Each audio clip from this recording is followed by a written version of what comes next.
My favorite personal story about real estate is when we bought the house I live in now, and it was actually, I was buying it from a friend. It hadn't been on the market. There wasn't really, we didn't know how to get to the right price, and so we decided, well, let's get 3 appraisers to come in. We'll jointly pay for them, and we'll take the median value of whatever those 3 appraisers say, and that's what we'll pay for the house. Okay, so we began calling appraisers, and it turns out that most of them wouldn't come out to the house.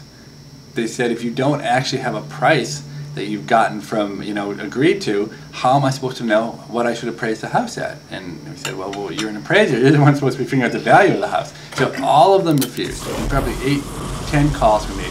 Finally, we got one guy who didn't seem very comfortable. He was willing to come out to the house at least. And so the first question he asked when he got there, he said, now who's paying for this? And we said, the buyer and the seller are each paying you half. And he got quite nervous at that point. And so he went around the house. He kept on making excuses, all these things, and how hard this was, and he wasn't really sure this was a good idea. Anyway, he did all the work, and both myself and the guy I was buying the house from were so unsettled by his attitude that we eventually called him up and said, listen, we decided this got to be a better way to figure out the value of our house.